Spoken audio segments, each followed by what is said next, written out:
The Emperor and the Flower Seeds. The Honesty Story. Long ago, in this very kingdom, there lived an emperor who loved nature. Anything he planted burst into bloom. Up came flowers, bushes, and even big fruit trees, as if by magic. Of everything in nature, he loved flowers most of all, and he tended his own garden every day. But the emperor was very old, and he needed to choose a successor to the throne. Who would a successor be, and how would the emperor decide? As the emperor loved flowers so much, he decided that flowers would help him choose. The next day, a proclamation was issued. All men, women, boys, and girls throughout the land are to come to the palace. The news created great excitement throughout the land. In a village not far from here, there lived a young girl named Serena. Serena had always wanted to visit the palace and see the emperor, and so she decided to go. She was glad she went.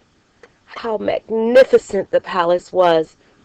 It was made from gold and was studded with jewels of every color and type: diamonds, rubies, emeralds, opals, and amethysts. How the palace gleamed and sparkled! Serena felt that she had always known this place.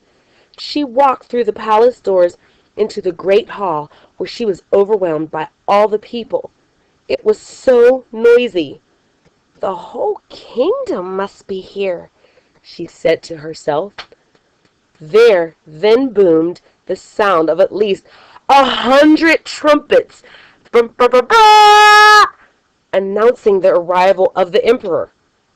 All fell silent. The emperor entered, clutching what looked like a small box. How fine he looked, so noble and elegant.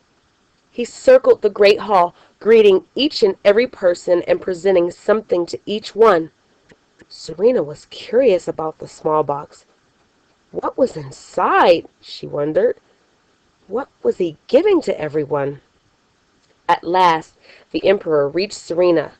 She curtsied and then watched as the emperor reached into a small box and presented her with a flower seed. When Serena received the seed, she became the happiest girl of all. Then the sound of the trumpets filled the great hall once more, and all became silent. The emperor announced, "Whoever can show me the most beautiful flowers in a year's time will succeed me to the throne." Serena left for home filled with wonder over the palace and the emperor. Clutching the flower seed carefully in her hand, she was certain she could grow the most beautiful flower. She filled a flower pot with rich soil, planted the seed carefully, and watered it every day. She couldn't wait to see it sprout, grow, and blossom into a magnificent flower. Days passed, but nothing grew in the pot. Serena was worried.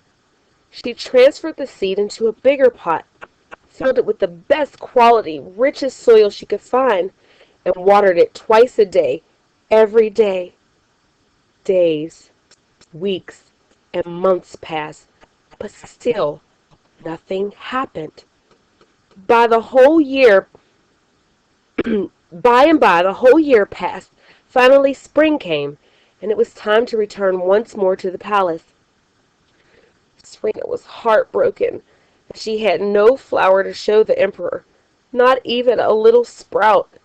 She thought that everyone would laugh at her because all she had to show for a whole year's effort was a pot of lifeless soil. How could she face the emperor with nothing?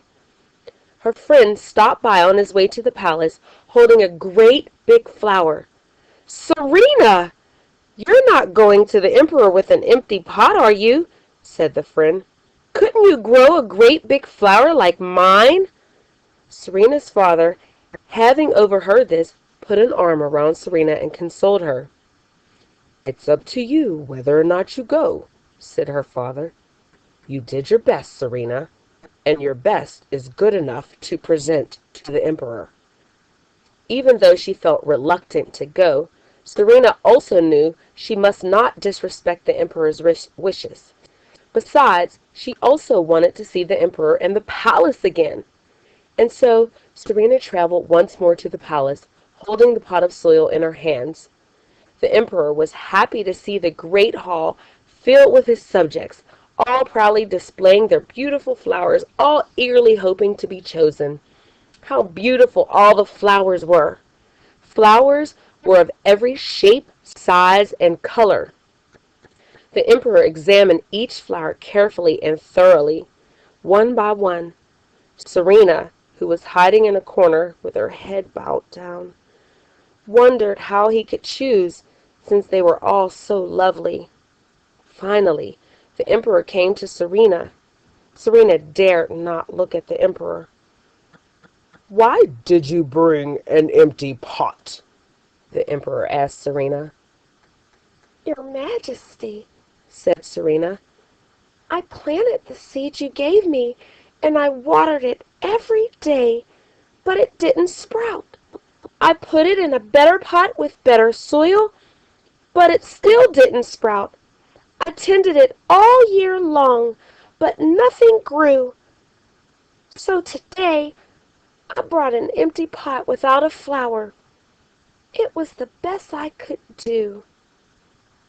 When the Emperor heard those words, a smile spread slowly over his face, and he took Serena by the hand. Serena was frightened. She wondered if she were in some sort of trouble.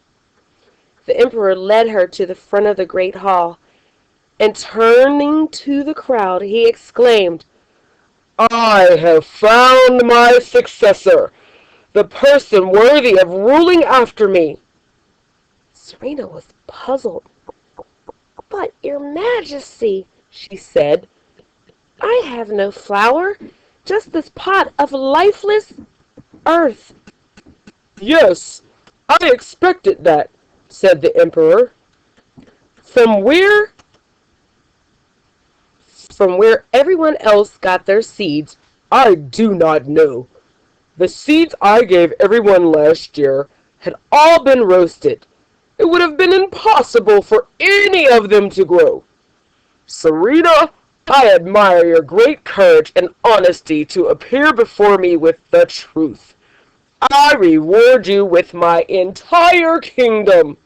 You will be the next empress."